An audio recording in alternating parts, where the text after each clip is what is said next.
Life doesn't care about your plans or your comfort. You've faced moments when everything felt like it was falling apart, right? Whether it's a bad decision, a broken relationship, or the weight of expectations, it's easy to feel overwhelmed. But here's the truth. The greatest minds, like Marcus Aurelius, didn't avoid hardship. They thrived because of it. They used every struggle as fuel for growth. So are you ready to stop letting life knock you down and start turning every challenge into your next victory? Stick around because these 7 Stoic lessons will change how you handle everything. Let's dive in. If you're truly committed to your personal growth, now's the perfect moment to take action. Subscribe to our channel Motivation Basics and like this video if you're committed to improve every day. Don't keep this to yourself and share it with someone who's ready to break through their own barriers today. Let's stop talking and start doing this together. First principle: identify what you have control over. Life might feel like a series of unanticipated storms. Not the real kind, but the ones that are full of letdowns, surprises, or sudden shifts. The timeless lesson of the duality of power is passed down from the ancient Stoics of Greece and Rome. Let your imagination run wild. Your outdoor event is still rained out, no matter how careful you are.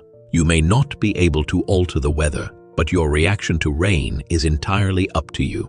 Either you'll find a way to be creative and adapt, like moving the event indoors or seeing the rain as a chance to change scenery, or you'll whine and be irritated. A wise Stoic philosopher once said, "Some things are in our control and others not."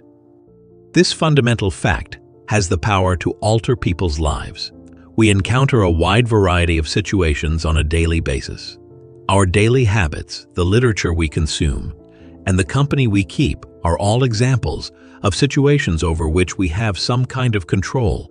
However, there are certain things over which we have no say, such as the passage of time, the actions of other people, the weather, and global events. The Stoics held that our happiness is determined not by objective facts, but by how we choose to perceive and react to those facts. Rather than the incident itself, it is our interpretation of it that determines our emotional response. Now think back on a time when you had to overcome a challenge, like turning down a job offer you really wanted. Even though it was awful when it happened, it might have been a blessing that brought about better opportunities or helped you grow as a person. Starting with the question, "Is this something I have control over?" is the initial stage in applying this approach. If that isn't feasible, then be open to change and adaptable. By internalizing this mindset, we can reduce needless suffering and calmly confront life's obstacles, knowing that we have control over the sails we use, but not the wind. The paradox of control helps us make sense of our chaotic reality by illuminating our true priorities and showing us how to accept the things we can't change in order to find serenity. In The Power of Now, Eckhart Tolle discusses this idea and teaches that we bring our own misery upon ourselves rather than letting it be caused by outside forces. Tolle writes, "Realize deeply that the present moment is all you ever have, an impassioned call to abandon the racing thoughts that distort our view of reality and put our attention where it belongs, in the here and now." Second lesson is to plan ahead. In today's fast-paced, technology-driven society that prioritizes immediate satisfaction, reflection may appear quaint. Taking a breath to consider something could be a boon in today's fast. Taking a breath to consider something could be a boon in today's fast. Little by little, we mold our lives every day. Everything from choosing a restaurant meal to deciding on a career path is available from a vast array of choices. The decisions themselves aren't the most important thing. How we approach them is. Picture this. You're reading a message that hits you like a ton of bricks, either a friend's casual comment or a coworker's criticism of your work. Possible initial responses include hostility or defensiveness. What if, instead of diving more into the emotional whirlpool, we paused to gather ourselves? During this brief separation, emotions are allowed space to develop and be understood. Reflection is not merely accepting or evading one's ideas and feelings. Rather, it is actively engaging with them. To do this, one needs to ask why a specific comment was so impactful. In what ways do your past thoughts and beliefs influence how you feel right now? Is the reaction due to the present situation or the burden of the past? Meditation fosters empathy. Thinking about things from other people's perspectives is crucial. Perhaps your friend was unaware of the effect their words had on your co-worker, or perhaps they were just having a bad day. Taking stock of our lives and the lives of those around us is possible through reflective thought. Partners can benefit from this exercise by learning to express themselves more clearly and communicate more successfully. Experts would do well to pause and think things out before acting. The wisdom and longevity of decisions taken by leaders who thoughtfully explore all of the options are often praised. Quiet but powerful defiance, a commitment to happiness and genuine connections, is the act of pausing in a fast-paced society. We prioritize meaningful connections above hasty decisions, and we actively seek out ways to enhance people's lives. In his book, A New Earth, Eckhart Tolle expands on the importance of being in the here and now, highlighting how our emotional reactions can be modulated when we take a moment to notice them instead of reacting hastily. He writes, "Awareness is the greatest agent for change, which serves as a reminder that the path to emotional liberation involves mindfully processing our feelings and reactions." Thirdly, work on being more empathetic. It could be counterintuitive to live a life devoid of emotion in a culture where feelings are always changing. A positive shift, though, is possible. Instead of repressing or becoming indifferent, practicing compassion entails maintaining a balanced perspective, which is like being at peace in the middle of a storm. Imagine for a second how much simpler it would be to keep your cool in the face of overwhelming circumstances and emotions. This exercise helps you become more clear-headed, so you can respond intelligently instead of reacting hastily based on fleeting feelings. Think back on that exciting movie you saw not long ago. Various emotions, including apprehension, excitement, and sadness, were experienced. No matter how invested you were in the story, you couldn't shake the feeling that it was all just a movie. You didn't rush to help either the heroic protagonist or the character who was crying. You remained seated, taking in everything around you, being emotionally present in the here and now while simultaneously knowing when to take a step back and look at things objectively, unenthralled by the drama, is at the heart of practicing dispassion. This approach becomes crucial in the modern world because to the abundance of information that might be overwhelming. Notifications and news updates come at us like a flood every single day. We would never get back on our feet if we responded emotionally to every piece of news. Being emotionally detached allows one to keep their composure when confronted with challenging situations. Connecting with other individuals requires compassion as well. Every one of us has been on the receiving end of a heated argument or dispute. You can avoid a fight and have a productive talk if you can keep your emotions in check during these times. Possibilities include improving one's listening skills, responding thoughtfully rather than reactively, and gracefully and understandingly resolving conflicts. One must develop self-awareness as a prerequisite to developing dispassion. By regularly checking in with oneself, learning to recognize emotional triggers, and understanding behavioral patterns, one can create distance between input and response. You can choose your reactions and progress from impulsive to purposeful behavior in that space. Although it may sound emotionless and uncaring, practicing dispassion really enhances the pleasures of life. Since you won't have to stress over losing or altering anything if you release your attachment to the outcome, you'll have more fun along the way. The core principle of practicing dispassion is sustaining a constant equilibrium in a constantly changing environment.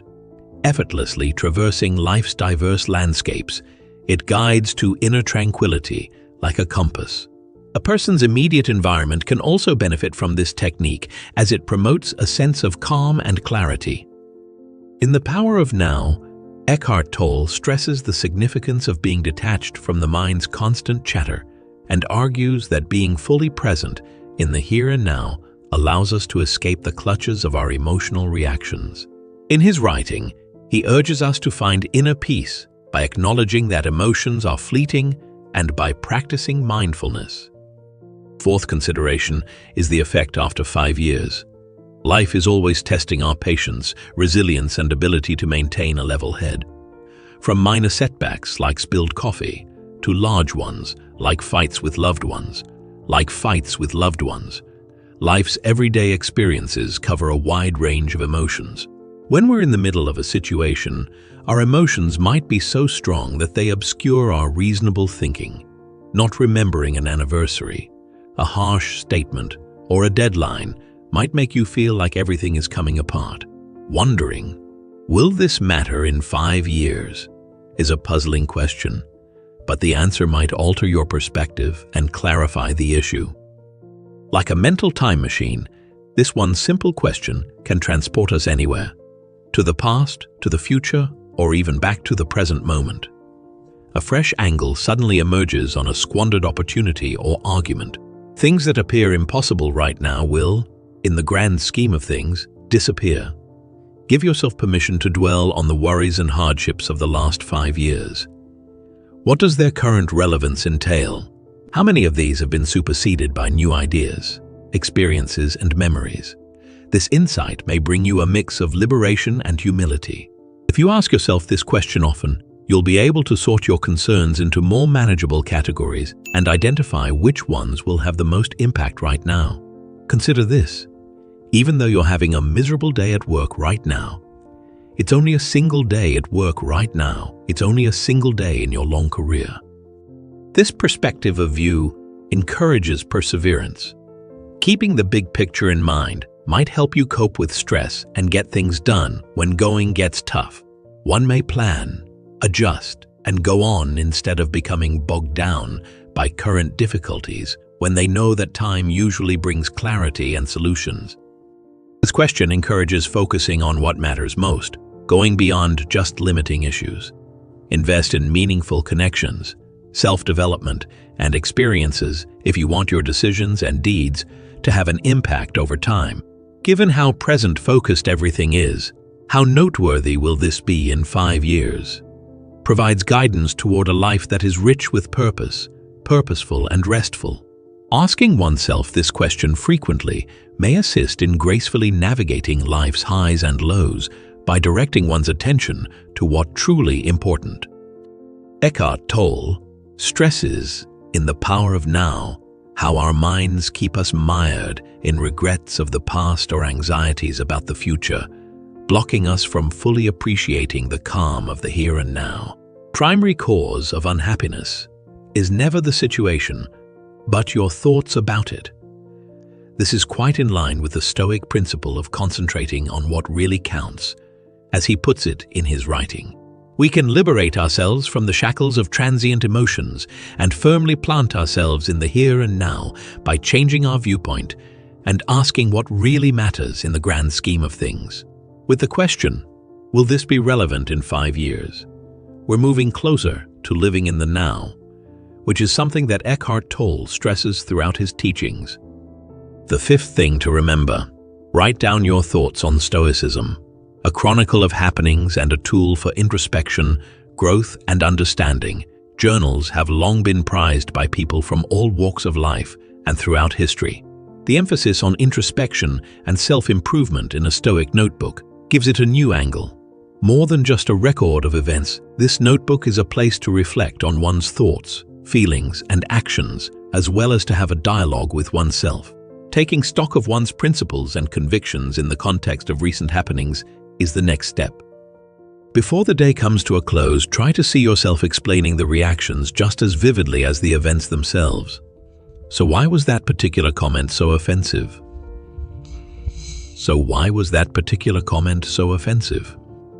When I was bored, why did I suddenly feel happy? The mental processes, mood, altering variables, decision-making principles, and routine forming habits can be better understood by dissecting a typical day into its component elements. The Stoic philosopher and Roman Emperor Marcus Aurelius maintained a journal called Meditations. He didn't intend to publish it. Rather, he used it as a forum for introspection, a space to consider Stoic principles and draw wisdom from adversity. A man's internal conflicts about his role in the cosmos, his emotions, and his responsibilities are all laid bare here. The benefits of maintaining a Stoic journal are still applicable today. In this information-overloaded, fast-paced world, taking the time for introspection is more crucial than ever. An anchor of stability can be found in the midst of chaos with a daily check-in. Through regular practice, profound insights can be achieved. For instance, if you find yourself in a situation that stresses you out on a regular basis, you may need to either confront the problem head-on or change your perspective. Consistently practicing mindfulness or gratitude, for example, may lift one's spirits and provide light on one's own growth. Keeping a notebook and reflecting on its contents may be a powerful tool for self-improvement, revealing patterns that can help you deal with adversity and make the most of each day. Responsibility is fostered by maintaining a Stoic notebook. When people resolve to reflect on their acts and reactions every day, they learn to take responsibility for them. A lack of judgment or a habit of mistakes gets harder to ignore.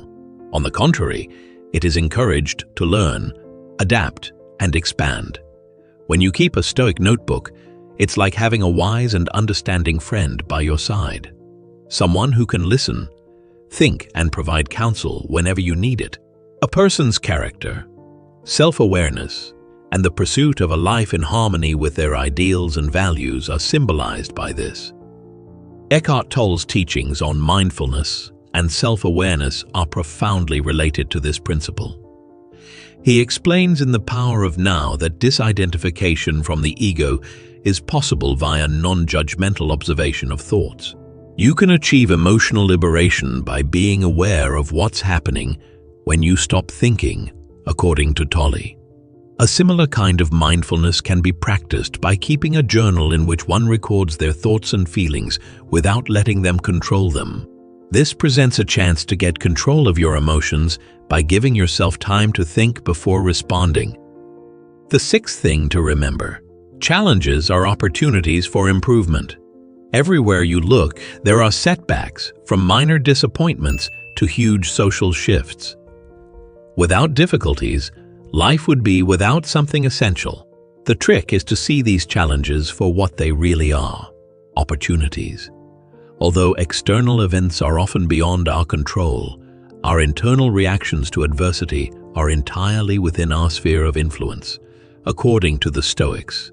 This shift has made challenges look more like chances for development and less like roadblocks. The impediment to action advances action. Marcus Aurelius, a Stoic philosopher, put it. In reality, what seems like an obstacle can be a springboard for advancement if one sees it as an opportunity to grow and develop. Like a flood crashing into a rock, this is happening. Over time, the river may erode the boulder or carve out a different path around it. The boulder changes the river's course, contrary to first impressions. In a same vein, problems in life often take unexpected turns, leading to outcomes that nobody could predicted. For example, losing one's job could lead to exciting opportunities to learn new skills, start a new business, or switch careers completely. Breakups can sometimes pave the way for stronger bonds, more introspection, and more growth on an individual level.